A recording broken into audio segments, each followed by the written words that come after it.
రక్షకుడేసు దీనునిగా పుట్టాడని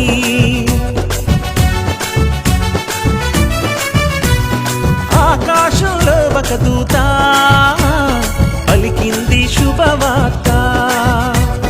మన కొరకు రక్షకుడేసు దీనునిగా పుట్టాడని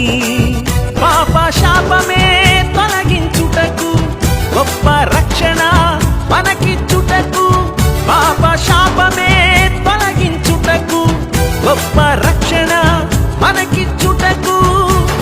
మన చీకటి బ్రతుకులలోనా ప్రభు యేసు జన్మించెను మన చీకటి బ్రతుకులలోనా